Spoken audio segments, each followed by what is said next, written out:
This is the FieldRocket Podcast. I'm your host, Tulloch Priest, and today we're joined by Aaron Washer, who's the Customer Success Manager at Gas Engineer Software. Welcome to the show. Thank you for having me on. Well, thank you for coming. Today we're going to be looking at the best bits and reviewing the most popular parts of the Season 1 of the FieldRocket Podcast. Should we dive in? Yeah, let's dive in. If you're too cheap, everyone will buy you. But the problem with that is you'll be very, very, very busy, but not make a lot of money because you will not be making the profit. So for you to actually come in as being the cheapest, what you're doing is you're giving away the opportunity of making profit. Very interesting points by Doug there. And there is always that misconception that being busy equals profit, which isn't always the case. What are your opinions on it? I think it's really good, being busy, but you definitely need to be profitable, just so it's sustainable. Otherwise, you're just crazy busy, really, and not really moving forward. Yeah, and when you look at it as a company, are you too busy to be getting the higher paid work and stuff like that? You know, you can use your pricing to sort of eliminate some of the cheaper services and that you provide. I think so, but I think if you are charging the right amount, the good thing about that is that the customer base that you're building up over time, and this is what sort of adds value to your business. People are valuing the service over the discounts. Like if you're the cheapest always, the type of customers that you will keep coming back to will always expect a discount. And also, you're selling yourself a disservice as well. You've got all this experience, depending on how long you've been, like a gas engineer or something like that. There is a value to the knowledge that you've got, and so keeping your prices cheap might not always equal the knowledge that you have. Yeah, certainly. Yeah, very common. Essentially, you're a technician. You've got the skills to do a job. You're working for somebody else, and you think, "Yeah, why am I lining somebody else's pockets? Why do I have so little control?" And you think, "Oh, yeah, if I set up on my own, if I become my own boss, everything will be great. I'll have more time. I'll get paid more." And then they do it, and they're working more hours. They're potentially getting paid, less than they were, or not enough. Well, why does that happen? The skill sets, the technical skill set that you need to be, let's say, a great gas engineer, and the skill set that you need to run and grow a business are very different. And just because you're a great technician. Yeah, I think Simon's got some really good points there. Being an employee and running business is very, very different. And I think as your business grows, the actual skills that you need are less on the technical side, they're like the technician side. But your business skills need to grow. So I think if you are making that leap, you need to just invest in yourself on the business side, skills wise. And there is a learning process, and it can be tough, and it can also your income and stuff can go down while you dip down a little bit before you actually learn the best way to do things. Yeah, and I know Chris Knight left a comment saying like if you don't know, if you don't try, you'll never know. And I don't think Simon was ever saying that, don't try. I think he's just portraying there is a different set of skills that are both. One's a business mind, one's, from a different mind. When you do start your own company, you take on a lot more risks. You reap a lot of rewards from it as well. And that's a mentality and different skills that you have to learn along the way. So if you've paid your VAT bill and you're having to top it up from somewhere, from savings or something, it's another red flag. You're doing something wrong. You're doing two things. Either you're spending too much money, you're spending the honeypot, or you're not charging enough. And I'll guarantee you 9 out of 10 cases you're not charging enough. I think Dan's got some good points there, but I think the first step would be having basic financial controls in place. Pricing could play a part, but yeah, the first step for me would have been the financial controls. Yeah, we spoke to Jed, who was a qualified accountant previously, and he said, every job that you get, when you get paid for it, take 20% of it and put it in an account, and then by the end of the year, that will be your tax. And you probably won't use all 20% of it, so you might have a little bit left over, or in case of emergencies. So I think that planning ahead for the charges that your company will incur is half the battle. Yeah, or just use, that would be kind of like the first step. There's a really basic way of doing it. The other option is just use a decent accounts package. But I did like his comment at the end there, talking about the red flag. If you have to take money from savings and stuff, there is something seriously wrong there. It is about delivering heat and hot water, whether you have a gas boiler on the front of it delivering the energy, or whether you have a heat pump on the front of it delivering the energy. It's still about a heating and hot water system. That's what you as a consumer are buying. I'm not buying a boiler, I don't care about a boiler. I'm not buying a heat pump, I don't care about a heat pump. I want to be warm, and I want to have me hot water things. That's what I want, that's what I'm buying. I liked Mark's point about, it's the customer just wants heat. And doesn't really matter what's on the back end as long as it works. So as long as it works, if you look at there's a lot of comments about this post, and there is just that element of doubt. Do I need to change the size of the radiators? Will it actually fit? And it does need to be installed properly. So one of the the gas boilers, they're really flexible, so they modulate. They, when you need more, they need less, whatever. It works really well. But the heat pumps, a lot of unknown there. So I think there's definitely some resistance. Yeah, and there is a sort of responsibility on heat pump manufacturers and the government to sort of teach people about them, because they are a very new product. I think it would just take a bit of time to, as it goes out, and then there's a learning process from the installers and, for everyone involved, not just the customers. Yeah, definitely.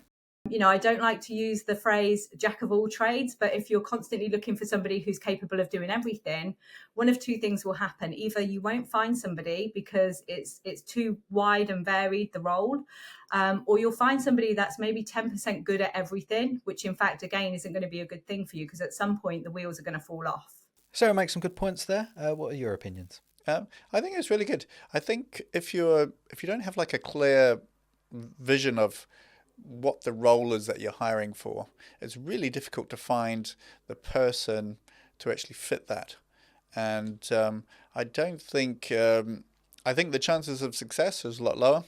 Like if you have like a really defined scope, let's say you're looking for somebody which is someone can do oil and gas, or who's an electrician, those kind of roles are just really clearly defined.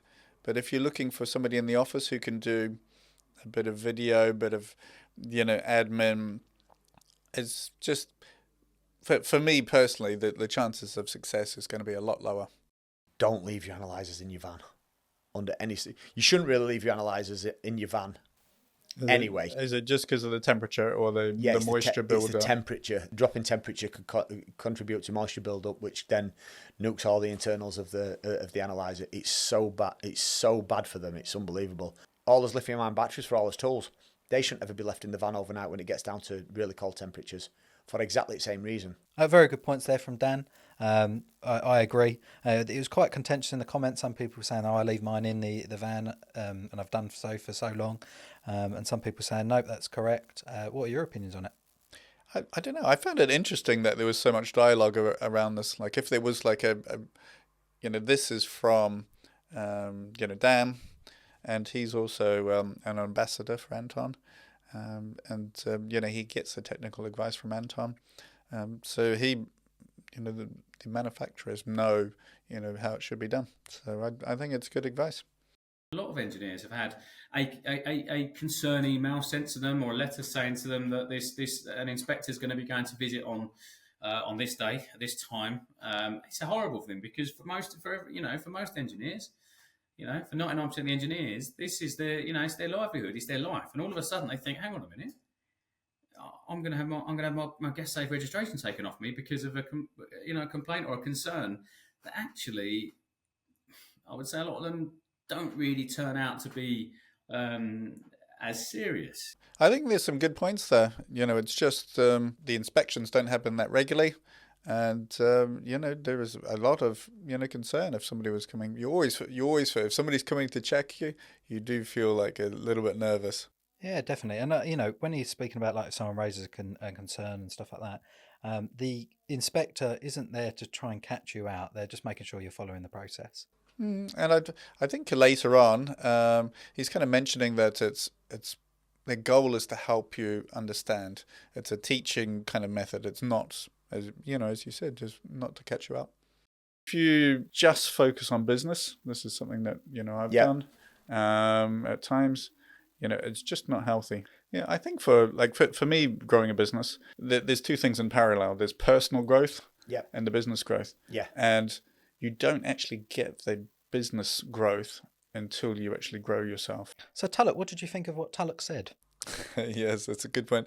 I really believe this actually. Your company is a reflection of the founder. So wherever you are in your personal growth, your company will show that. So if you are quite shy and stuff, the marketing won't be the strongest thing. If it's just your personality as a founder goes into sort of all parts of the company. And you need that personal growth, otherwise the company's just not going to grow. The first network I ever came across, and I realise it now, was the local pub. Because on a Friday night, all the trades guys used to meet up and they would talk about what they were doing, what they'd been doing that week. And you'd see them come in and say, Mark, I need you to come over and have a word with the woman because once I finish, she's going to need it all painting. Can you get that sorted for me? Yeah, no problem, Steve. I'll get that done for you. It's very good points that she makes there. I think there is a sense of when you're networking, you're not going to give someone that job, for example, of doing the paintwork after they finished, unless you understand and approve of their quality of work. And trust them as well. 100%, because it's representation of you. If you say, oh, I know someone that can do that for you, and then they never come back to that customer, they then go, oh, he recommended him and he didn't come back to me. Now I have a bad impression of, the person A. Yeah, I think some good points there as well. And if you get that trust between the different trades and stuff, it'll work really well. Now, we often know that it's important. We know that we should be doing marketing things. What happens is, if you're the founder, the entrepreneur, the owner, you've got so many different things you're trying to juggle and keep going at any point in time that the marketing piece kind of falls by the wayside. I think Wayne highlights, it is a challenge. When you're running a business, you need to think about things which are kind of like urgent now kind of things, but you also need to think about those long term. So you're working in the business and you're actually working on the business as well. So on the business, I mean thinking about the marketing, thinking about the structure, all those kind of things. And then in the business would be actually doing the trades, the actual technical work, which is like installing the electrics, the boiler, the air conditioner, whatever it is. And you do need a mix of those too, that long term as well as the short term. Otherwise, what happens is that if you only just do the short term, you just kind of, your business is not really moving forward. You're kind of on like kind of treadmill.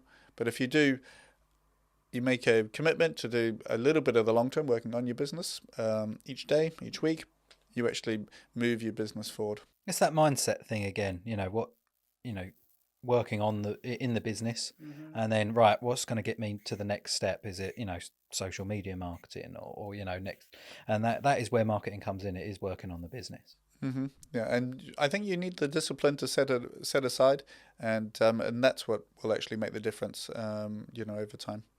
And the one question a lot of people will ask is, how do you get work through social media? And I've always said to people, I find Facebook can be one of the best ways of getting work. And certainly when you start on Facebook, ask people to leave you reviews. Start a business page. Reviews are massive. The best way of getting work is through word of mouth. That's the best way. So I'm going self-employed now. How am I going to get the work? How am I going to grow? Obviously, get a Facebook page. Me personally, I think there's better ways that you could go about, marketing. I think like Trust a Trader and stuff like that is where I would go to find a tradesperson, for example. Facebook would, for me, be one of the last places I look, but I can see how other people would be drawn to that way of marketing their business. I think though, like the key idea, getting that, you're basically asking for referrals, testimonials, social proof, and the core message, getting that social proof, wherever it is, Facebook, Trusted Trader, whatever. I think it's just really key, and it doesn't really touch it on in the clip, but I think if you actually posting your work online, that shows that you're, like Instagram or whatever it is, it shows that you have proud of your work and you're happy to share it. That, along with the social proof, makes a huge difference. I really appreciate you coming on the show, and it's been really nice doing a recap of the year. So thank you. Yeah, thank you for having me on, and I'm looking forward to season 2.